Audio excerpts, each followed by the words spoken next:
வணக்கம். நீங்க ஒரு ஆராய்ச்சியாளரா இருந்தா உங்ககிட்ட ஒரு பெரிய டூல் பாக்ஸ் இருக்கும் இல்லையா? அதுல ரொம்ப முக்கியமான ஒரு கருவி தான் இந்த கருதுகோள், அதாவது ஹைபோதசிஸ். ஒரு பெரிய புதிரை விடுவிக்க சரியான கருவியை எடுக்கிற மாதிரி நம்ம ரிசர்ச்சுக்கு சரியான ஹைபோதசிஸை தேர்ந்தெடுக்கிறது ரொம்ப முக்கியம். இன்னைக்கு இந்த கருவிகளை பத்தி தான் பார்க்க போறோம். வாங்க, இது எப்படி நம்ம கண்டுபிடிப்புகளுக்கு வழிகாட்டுதுன்னு பார்க்கலாம்.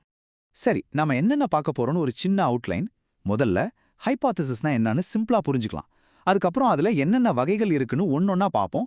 கடைசியா ஒரு சூப்பரான ஹைபாத்தசிஸை எப்படி உருவாக்குறதுன்னு தெரிஞ்சுக்கலாம். ரெடியா? வாங்க அந்த டூல் பாக்ஸை திறந்து பார்ப்போம். ஓகே, முதல்ல ரொம்ப பேசிக்ல இருந்து ஆரம்பிக்கலாம். நீங்க எந்த ஒரு சயின்டிஃபிக் ரிசர்ச் எடுத்தாலும் சரி, அதுக்கு பேஸ்மெண்ட்டே இந்த ஹைபாத்தசிஸ் தான். சொல்லப்போனா இதுதான் நம்மளோட முழு ரிசர்ச்சுக்கும் ஒரு ஜிபிஎஸ் மாதிரி வழிகாட்டும். நிறைய பேர்கிட்ட இருக்கிற ஒரு கேள்வி இது. ஹைபாத்திசிஸ்னா சும்மா ஒரு எஜுகேட்டட் கெஸ், அதாவது படிச்சவங்க சொல்ற யூகம், அவ்வளோதானா? ஆனா உண்மையில அப்படியா? சயின்ஸ் உலகத்துல இது வெறும் யூகம் கிடையாது, அதுக்கும் மேல. பாருங்க, ஒரு ஹைபாத்தசிஸ்ன்றது வெறும் கெஸ் இல்ல. அது ஒரு முறையா கட்டமைக்கப்பட்ட, நம்மளால டெஸ்ட் பண்ணி பார்க்கக்கூடிய ஒரு கணிப்பு. இதுல வேரியபிள்ஸ், அதாவது மாறிகள் இருக்கும், எந்த மக்கள் தொகையை ஆய்வு செய்யறோம்னு இருக்கும், அப்புறம் அதுங்களுக்கு இடையில என்ன தொடர்பு இருக்குன்னு தெளிவா சொல்லப்பட்டிருக்கும்.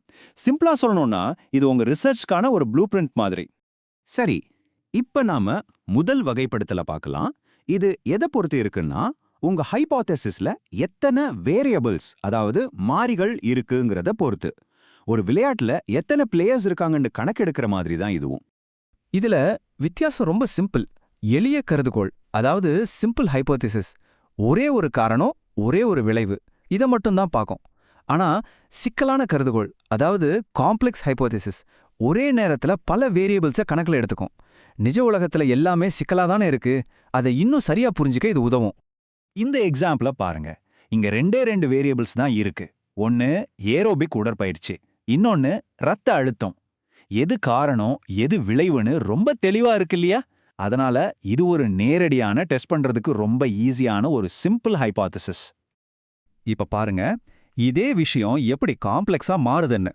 இங்க வயசுன்னு மூணாவதா ஒரு வேரியபிள சேர்த்திருக்கோம். இப்ப நாம உடற்பயிற்சிக்கும் இரத்த அழுத்தத்துக்கும் உள்ள தொடர்பை மட்டும் பார்க்கல, கூடவே இந்த வயசு அந்த தொடர்பை எப்படி மாத்துதுன்னு பார்க்கறோம். இதுதான் காம்ப்ளெக்ஸ் ஹைபோதசிஸ். அடுத்த கிளாசிஃபிகேஷன். இப்போ வேரியபிள்ஸ்க்கு நடுவுல இருக்கிற ரிலேஷன்ஷிப்போட தன்மையை பத்தி பார்ப்போம். அதாவது ரெண்டு விஷயங்கள் சும்மா ஒன்னா நடக்குதா, இல்ல ஒன்னு இன்னொன்னு உருவாக்குதா?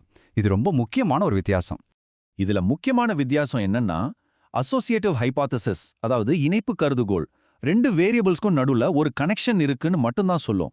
ஆனா காசல் ஹைபாத்தசிஸ், அதாவது காரண கருதுகோள், ஒரு ஸ்டெப் முன்னாடி போய் இந்த வேரியபிள் தான் இந்த மாற்றத்துக்கு காரணம்னு தைரியமா சொல்லும். இந்த வரியை நல்லா ஞாபகம் வச்சுக்கோங்க. Correlation does not imply causation. இது சயின்ஸ்ல ஒரு கோல்டன் ரூல் மாதிரி. ரெண்டு விஷயங்கள் ஒரே நேரத்துல நடந்தா ஒண்ணுதான் இன்னொன்னுக்கு காரணம்னு அர்த்தம் கிடையாது. உதாரணத்துக்கு, வெயில் காலத்துல ஐஸ்கிரீம் சேல்ஸும் அதிகமாகும், அதே சமயம் தண்ணில மூழ்கிற சம்பவங்களும் அதிகமாகும். அதுக்காக ஐஸ்கிரீம் சாப்பிட்டா தண்ணில மூழ்குவாங்கன்னு சொல்ல முடியுமா? இல்ல. அதுக்கு காரணம் வெயில். இங்க பாருங்க, இது ஒரு நல்ல உதாரணம். நிறைய நேரம் டிவி பார்க்கறதுக்கும் பிஎம்ஐ, அதாவது உடல் நிறை குறியீட்டெண் அதிகமாகிறதுக்கும் ஒரு தொடர்பு இருக்குன்னு இந்த ஹைபாத்தசிஸ் சொல்லுது. ஆனா டிவி பார்க்கறது தான் பிஎம்ஐயை கூட்டுதுன்னு இது நேரடியா சொல்லல. ஏன்னா டிவி பார்க்கறவங்க சரியா சாப்பிடாம இருக்கலாம், இல்ல உடற்பயிற்சி செய்யாம இருக்கலாம், வேற காரணிகளும் இருக்கலாம் இல்லையா? இப்ப இந்த எக்ஸாம்பிள பாருங்க, இது ரொம்ப டைரக்ட். வாய்வழி சுத்தத்துக்கு பெட்டாடைன் யூஸ் பண்ணினா நிமோனியா வர்றது குறையும்னு இது சொல்லுது. இங்க தெளிவா ஒரு காரண விளைவு இருக்கு. இதை டெஸ்ட் பண்ணி பார்க்கலாம். சரி, நம்ம டூல் பாக்ஸ்ல இருந்து அடுத்த கருவியை எடுக்கலாம். இது நீங்க எவ்வளோ ஸ்பெசிஃபிக்கா பெட் கட்டுறீங்கிறத பொறுத்தது. அதாவது ஒரு ரிலேஷன்ஷிப் எந்த திசையில போகும்னு கரெக்டா சொல்றீங்களா, இல்ல சும்மா ஏதோ ஒரு ரிலேஷன்ஷிப் இருக்குன்னு மட்டும் சொல்றீங்களா? சிம்பிளா சொல்லணும்னா டைரக்ஷனல் ஹைபாத்தசிஸ், அதாவது திசைசார் கருதுகோள், ஒரு குறிப்பிட்ட பெட் கட்டுற மாதிரி. உதாரணத்துக்கு, ஏ அதிகமானா பி குறையும்னு கரெக்டா சொல்லும். ஆனா நான் டைரக்ஷனல் ஹைபாத்தசிஸ், அதாவது திசையற்ற கருதுகோள், ஏக்கும் பிக்கும் நடுவில் ஏதோ கனெக்ஷன் இருக்குன்னு மட்டும்தான் சொல்லும். அது பாசிட்டிவா இல்ல நெகட்டிவான்னு சொல்லாது. கொஞ்சம் சேஃப் கேம் ஆடுற மாதிரி. இந்த எக்ஸாம்பிள பாருங்க. இங்க நேர்மறையான அப்படிங்கிற வார்த்தை ரொம்ப முக்கியம். ஆர்கன் டொனேஷன் பத்தின அறிவு அதிகமானா அதை பத்தின மனப்பான்மையும் பாசிட்டிவா மாறும்னு இது தெளிவா திசையை காட்டுது. இதுதான் டைரக்ஷனல் ப்ரெடிக்ஷன். இப்ப போன ஸ்லைடோட இதை ஒப்பிட்டு பாருங்க. இங்க அறிவுக்கும் மனப்பான்மைக்கும் நடுவில் ஒரு தொடர்பு இருக்குன்னு மட்டும் சொல்லியிருக்காங்க. ஆனா அது பாசிட்டிவா நெகட்டிவான்னு எந்த டைரக்ஷனும் சொல்லல. இதுதான் நான் சொன்ன அந்த சேஃபான நான் டைரக்ஷனல் ப்ரெடிக்ஷன். கடைசியா ரொம்ப ரொம்ப முக்கியமான ஒரு வகைப்படுத்தலுக்கு வந்திருக்கோம். இது ஸ்டேட்டிஸ்டிக்கல் டெஸ்டிங்க்கு ரொம்ப அவசியம். இதை ஒரு பாக்ஸிங் மேட்ச் மாதிரி கற்பனை பண்ணிக்கோங்க. ஒரு பக்கம் ஏற்கனவே இருக்கிற நிலை, இன்னொரு பக்கம் நம்ம ஆராய்ச்சியாளரோட புதிய சவால். ரெண்டுக்கும் நடக்கிற மோதல் தான் இது. இந்த நல் ஹைபோதசிஸ், அதாவது H0 தான் டிஃபால்ட் செட்டிங். இங்க எந்த உறவும் இல்ல, எந்த மாற்றமும் இல்லைன்னு இது சொல்லும். ஒரு ஆராய்ச்சியாளரோட முக்கியமான வேலையே என்ன தெரியுமா? இது தப்புன்னு நிரூபிக்கிறதுக்கு தேவையான ஆதாரங்களை திரட்டுறது தான். அப்போ நம்ம ரிங்ல இருக்கிற சேலஞ்சர் யாரு? அதுதான் இந்த ரீசர்ச் ஹைபோதசிஸ், அதாவது H1. இதுதான் ஆராய்ச்சியாளர் நிஜமாவே என்ன நடக்கும்னு நம்புறாரோ அதை சொல்றது. பாக்ஸிங்ல மாதிரி H0 நம்ம நாக் அவுட் பண்ணிட்டா, அதாவது நிராகரிச்சிட்டா, நம்ம H1 ஜெயிச்சுதான் ஏத்துக்கப்படும். இந்த டேபிள்ல பாருங்க, ரெண்டுக்கும் உள்ள வித்தியாசம் பளிச்சுன்னு புரியும்.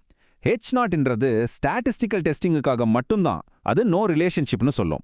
H1ன்றது நம்மளோட உண்மையான கணிப்பு, அது எஸ் ரிலேஷன்ஷிப் இருக்குன்னு சொல்லும். நம்மளோட குறிக்கோள் என்னன்னா H0 ரிஜெக்ட் பண்ணணும். அப்படி பண்ணிட்டா நம்ம H1க்கு ஒரு பெரிய வெற்றி கிடைக்கும். ஓகே, இப்ப நம்ம டூல் பாக்ஸ்ல இருந்த எல்லா முக்கியமான கருவிகளையும் பாட்டாச்சு. இப்ப இந்த அறிவெல்லாம் வச்சு ஒரு பவர்ஃபுல்லான நல்ல ஹைபாதிசிஸை எப்படி உருவாக்குறதுன்னு பார்க்கலாம். ஒரு நல்ல ஹைபோதசிஸ்க்குன்னு சில குணங்கள் இருக்கு. இந்த செக்லிஸ்ட்டை ஞாபகம் வச்சுக்கோங்க. அது தெளிவா, துல்லியமா இருக்கணும், நம்மளால அளந்து பார்க்க முடியணும், டெஸ்ட் பண்ண முடியணும். ரொம்ப முக்கியமா, ஏற்கனவே இருக்கிற அறிவுக்கு சம்பந்தம் இல்லாம இருக்கக்கூடாது. இந்த பாயிண்ட்ஸ் எல்லாம் உங்க ஹைபோதசிஸ்ல இருந்தா உங்க ரிசர்ச் பாதி ஜெயிச்ச மாதிரி தான். இப்போ இந்த ஹைபாதசிஸோட உலகம் உங்களுக்கு நல்லா புரிஞ்சிருக்கும்னு நம்புறேன். பாத்தீங்களா, இதெல்லாம் வெறும் ரூல்ஸ் கிடையாது, புதுசு புதுசா கண்டுபிடிக்கிறதுக்கான பவர்ஃபுல் கருவிகள். இப்போ உங்க டர்ன்.